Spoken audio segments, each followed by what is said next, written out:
नमस्कार साथियों, आर्यस महाविद्यालय के ऑनलाइन प्लेटफॉर्म पर आपका स्वागत है। आज का हमारा टॉपिक है एक्टिवेशन ऑफ कार्बोक्सिलिक ग्रुप। ये बीएससी सेकेंड सेमेस्टर का टॉपिक हमारा है, बीएससी सेकेंड सेमेस्टर का। ठीक है, तो आज हम इसके बारे में पढ़ते हैं। इसके पहले हमने पढ़ चुका है एन टर्मिनल का प्रोटेक्शन ग्रुप। ठीक है, ये हमने पढ़ चुका है। तो आज इसी क्रम में आगे पढ़ते हैं और पढ़ाएंगे आज हमारा टॉपिक जो है activation of the carboxylic group. ठीक है, तो हम शुरू करते हैं। चलिए, although it is possible to activate either the carboxylic group, जिसे हम लोग सी टर्मिनल बोलते हैं, और अमीनो ग्रुप जिसे हम लोग एन टर्मिनल बोलते हैं, ऑफ द अमीनो एसिड। ठीक है, as for activating the acid function is concern, it is necessary to convert the OH group of the acid into better living group. ठीक है, यहाँ पे बताया गया कि जो आपका अमीनो एसिड होता है, ठीक है, जब अमीनो एसिड जो होता है आपका, जब ये रिएक्शन में पार्टिसिपेट करता है तो जो आपका एसिड ग्रुप होता है, ठीक है, एसिड का जो कार्बोक्सिलिक ग्रुप का जो एल्कोहलिक ग्रुप होगा ये, ठीक, OH की बात कर रहा मैं, इसको बेटर लिविंग ग्रुप होना चाहिए। ठीक है, बेटर लिविंग ग्रुप कहने का मतलब क्या हुआ कि ये जब रिएक्शन में पार्टिसिपेट करे तो आसानी से बाहर निकल जाए। ठीक है, कोई दिक्कत न हो इसको बाहर निकलने में। इसके लिए बोलते हैं कि इस जब रिएक्शन में पार्टिसिपेट हो तो जो आपका कार्बोक्सिलिक का जो OH ग्रुप है वो बेटर लिविंग ग्रुप होना चाहिए, और इसी को बोलते हैं हम लोग एक्टिवेशन ऑफ कार्बोक्सिलिक ग्रुप। ठीक है, तो आइए देखते हैं इसी को हम। ठीक है, जैसे यहाँ पे एग्जांपल तो देख सकते हैं हम लोग, ये अमीनो एसिड आपका है, जैसे आपका ये आपका एसिड है। हमने पहले देखा कि आप इसमें बताया गया कि एसिड को बेटर लिविंग ग्रुप होना चाहिए। ठीक है, तो इसको देख लेते हैं। मान लीजिए कोई जेड एक मालिक्यूल है, जब इसकी रिएक्शन करा दी गई यहाँ पे जेड एसिड, ठीक है, और जेड की जब कार्बोक्सिलिक ग्रुप से जब रिएक्शन की करता है, जो आपका OH ग्रुप है वो बाहर निकल जाता है और आपका जो जेड होता है जो OH की जगह पे अटैच हो जाता है। अब वापस इसकी जब रिएक्शन कराते हैं एमाइड के साथ, ठीक है, एल्किल एमाइड के साथ जब इसकी रिएक्शन कराते हैं तो ये आपका देखेंगे जेड आपका यहाँ से हट जाता है, और जेड जो होता है इस एमाइड का जो एक हाइड्रोजन है इसके साथ अटैच होकर ZH बाहर निकल जाता है, और आपका जो प्रोडक्ट बनता है ये आपका पेप्टाइड चेन बन जाता है कहा जाए, क्योंकि जो बनता है ये यहाँ पे, ठीक है, यहाँ पे कहा जाए, ठीक है, ये आपका पेप्टाइड बॉन्ड यहाँ बन जाता है। इस प्रकार से हम लोग देख सकते हैं कि जो अमीनो एसिड होता है वो रिएक्शन करता है, कैसे रिएक्शन करता है। इसके लिए आपका कार्बोक्सिलिक ग्रुप को बेटर लिविंग ग्रुप होना चाहिए।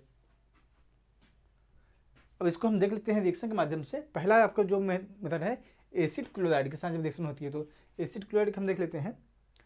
ये आपका ये एसिड क्लोराइड है, ये अमीनो एसिड है। ठीक है, यहाँ से पहले से ही जो आपका जो कार्बोक्सिलिक होता है उसको बेटर लिविंग ग्रुप बना दिया गया है। ठीक है, ये बेटर लिविंग ग्रुप बना दिया गया है। जब इसकी रिएक्शन होती है, जब एसिड क्लोराइड की रिएक्शन होती है अमीनो एसिड के साथ, जो हमारा प्रोडक्ट बनता है वो एन प्रोटेक्टेड, यहाँ पे देखेंगे जो अमीनो एसिड है ये एन टर्मिनल का प्रोटेक्शन हुआ है, तो एन प्रोटेक्टेड अमीनो एसिड बन जाता है। ठीक है, और इसमें सबसे खास बात क्या है, जब ये नेक्स्ट रिएक्शन में पार्टिसिपेट करता है तो जो आपका ये एस्टर ग्रुप है, ये जो आपका COOCH3 ग्रुप है इसको एस्टर बोलते हैं, तो ये आसानी से जो OCH3 ग्रुप होता है, ये मिथॉक्सी ग्रुप होता है, ये बाहर निकल जाता है आसानी से, और जो आपका CO है ये, ठीक है, CO यहाँ से यहाँ तक NH के साथ आसानी से बांड बना लेता है, और यहाँ पे पेप्टाइड बांड इसको बोलते हैं हम। ठीक है, इस प्रकार से देख सकते हैं एसिड क्लोराइड के साथ रिएक्शन इसकी होती है तो आसानी से ये बेटर लिविंग ग्रुप बाहर निकल जाता है। हम एस्टर के माध्यम से भी इसी को कर सकते हैं, जिससे हम एस्टर के जब आपका अमीनो एसिड हुआ और आपके बेटर लिविंग ग्रुप यहाँ पर पहले से अटैच है। अब यहाँ पे भी होता है कि आपका जो एन प्रोटेक्शन ग्रुप है इसको प्रोटेक्ट कर देते हैं। जब इसकी रिएक्शन कराते हैं तो होता क्या है कि जब आपका OCH3 जो मालिक्यूल है, ठीक है, इसके एक हाइड्रोजन के साथ बाहर मिलके बाहर निकल जाता है, और बाकी आपका जो इतना ग्रुप है ये इसके साथ अटैच हो जाता है। ठीक है, तो यहाँ पे देखेंगे इस तरह से यहाँ प्रोडक्ट बन जाता है, और जो मेथनॉल होता है ये आपका मेथनॉल है वो आपका बाहर निकल जाता है। ठीक है, यहाँ पे देखेंगे डाइपेप्टाइड बांड बन गया। ठीक है, ये हम यहाँ देखिए ये चीज यहाँ पे पेप्टाइड बांड बन गया। ठीक है, अब mixed with anhydride of alkyl carbonic acid. ठीक है, यही आपका अमीनो एसिड है, एक्टिवेटेड कहा जाता है, ये एक्टिवेटेड कार्बोक्सिलिक अमीनो एसिड है। ठीक है,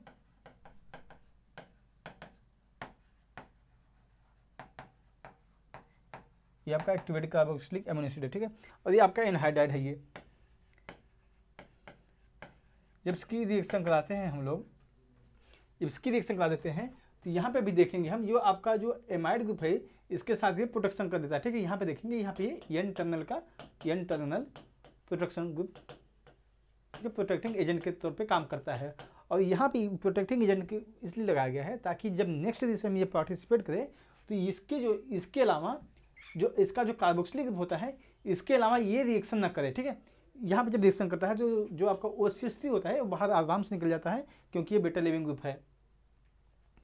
इसी प्रकार से देख सकते हैं हम लोग RCO N2 से भी ये रिएक्शन करता है, इसको बोलते हैं हम लोग एल्किल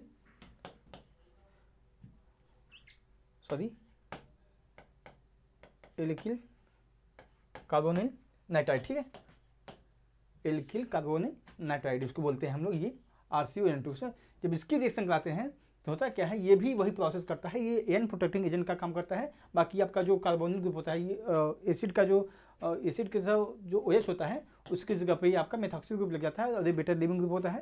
और यहाँ पे भी देख सकते हैं सिंपली कुछ हुआ नहीं है, जब आपका जो CO है ये, ठीक है, आपका जो CO है ये एमिन जो ग्रुप होता है उसके साथ अटैच हो जाता है, आपका प्रोडक्ट जो बनता है वो आपका एक्टिवेटेड, ठीक है, एन प्रोटेक्टिंग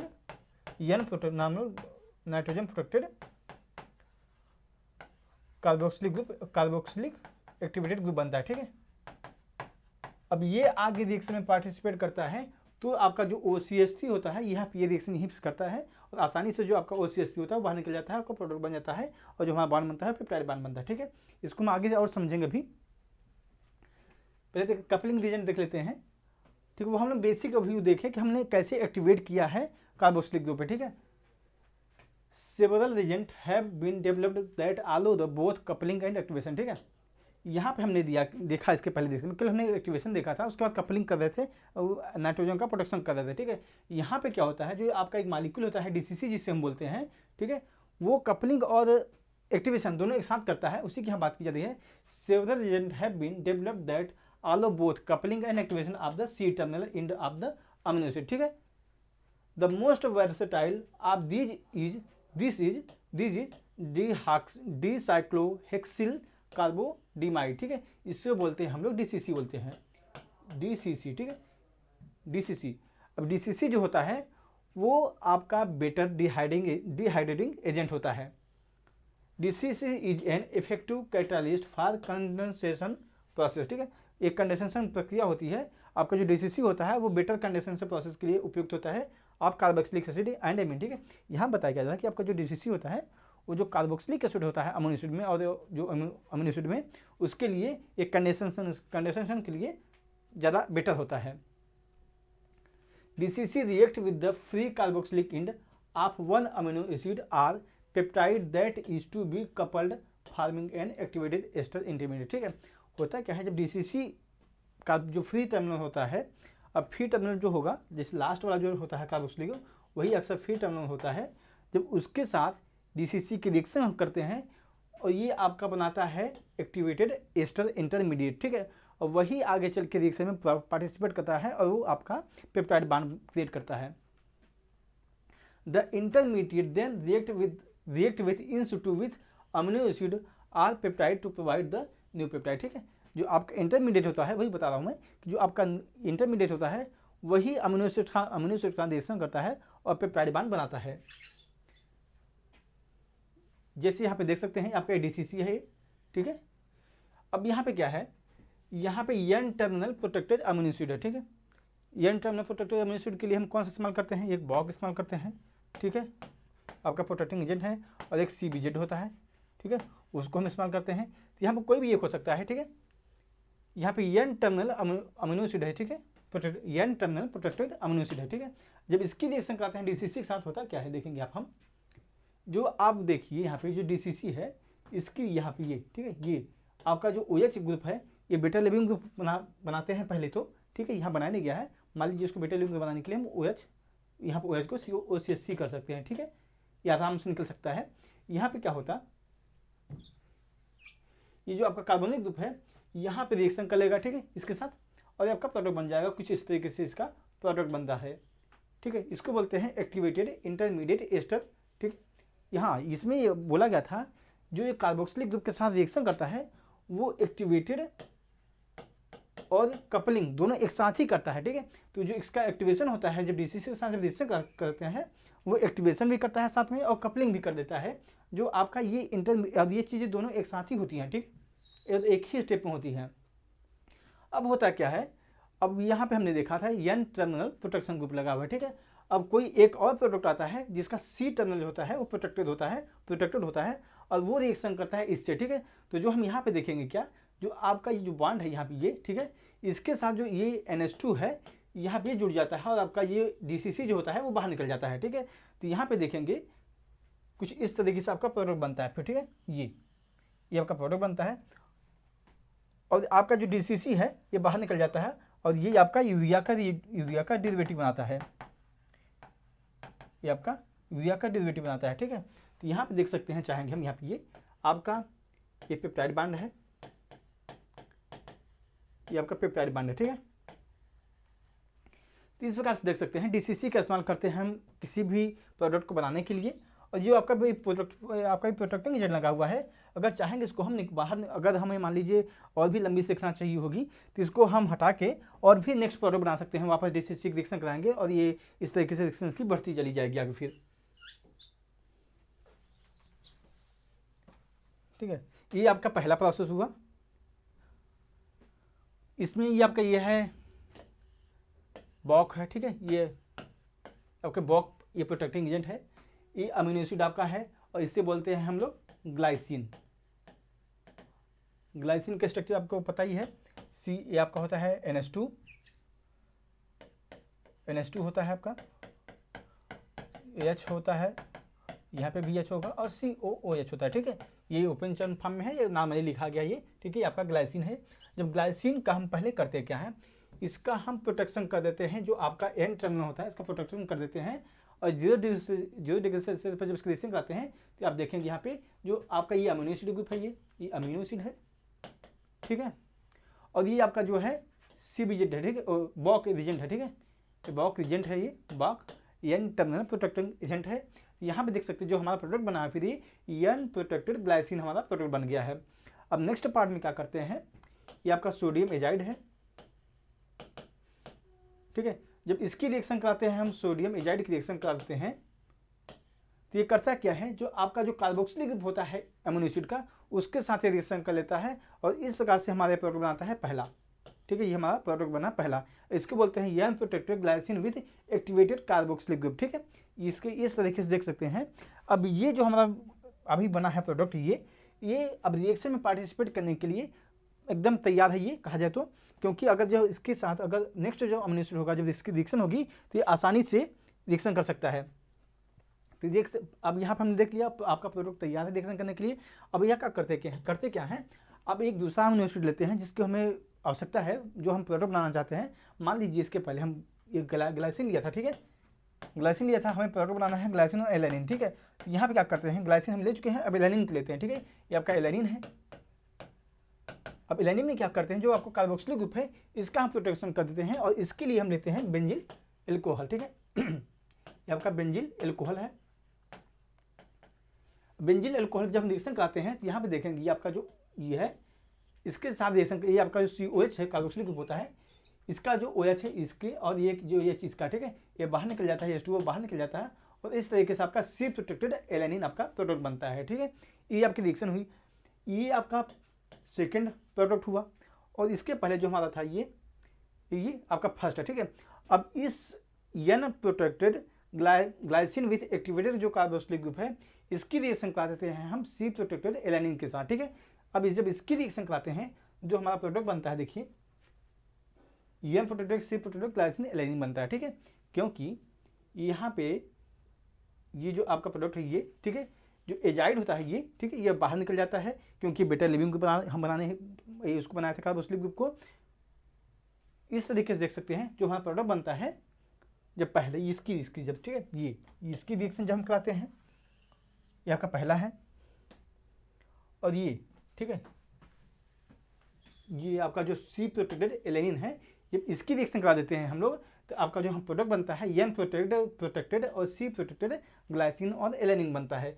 इस प्रकार से देख सकते हैं। अगर हाँ एक चीज़ और है, अगर हम चाहते हैं इस श्रृंखला को और लंबी करनी है जो आपका जो प्रोटेक्टिंग ग्रुप लगा हुआ था, जैसे CBZ लगा था और बेंजील क्लोराइड, हाँ बेंजील अल्कोहल जो लगा था उसको हटा भी सकते हैं। तो हम करते क्या है, इसका डी प्रोटेक्शन कर देते हैं, ठीक है। ये आपका जो CH2OH लगा हुआ है ना यहाँ पे, ये चीज़ें, ठीक है, ये इतना जो ग्रुप लगा हुआ है इसको, और इसको हम बाहर निकालना चाहते हैं, इसका डी प्रोटेक्शन कर देंगे। तो जो हमारा प्रोडक्ट बनता है हमारा ग्लाइसिन और एलेनिन, आपका हमारा जो प्रोडक्ट बनता है वो बन जाता है, ठीक है। और हमें यही प्रोडक्ट बनाना भी चाहते थे। इस प्रकार से देख सकते हैं कि हम कैसे प्रोटेक्शन ग्रुप का इस्तेमाल करके हम किसी भी रीजेंट का जो हमें प्रोडक्ट चाहिए होगा वो बना सकते हैं, ठीक है। अब एक दूसरा मेथड हम देख लें, इसको कैसे बनाएंगे। ये आपका है CBZ, ठीक है। ये आपका N प्रोटेक्टिंग एजेंट है, ये भी है आपका। इसके पहले क्लासेस में ये प्रोटेक्टिंग एजेंट के बारे में पढ़ाया गया हुआ है। तो आप अगर कुछ कम समझ में आएगा ध्यान से तो आप इनके पिछली क्लासेस में देख लीजिएगा प्रोटेक्टिंग एजेंट होता क्या है। तो इसमें क्या होता है, ये आपका जो N प्रोटेक्टिंग एजेंट है ये वापस अमीनो एसिड के साथ रिएक्शन करता है। इस प्रकार से जो हमारा प्रोडक्ट बनता है N प्रोटेक्टेड ग्लाइसिन बनता है, ठीक है। यहाँ पे भी ये प्रोडक्ट बनता है।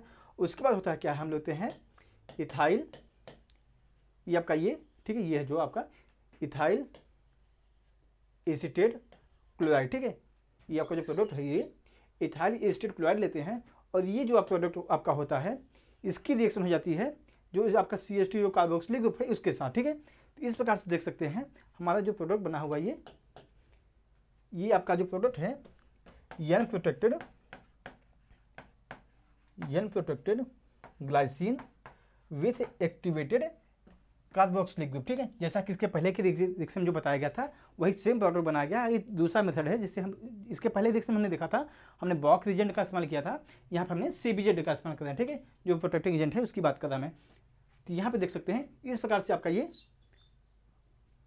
N protected carboxylic activated carboxylic group बनता है, ठीक है। ये आपका पहला प्रोडक्ट हुआ। अब दूसरा क्या होता है, अब दूसरा अमीनो एसिड लेते हैं, वो एलेनिन है।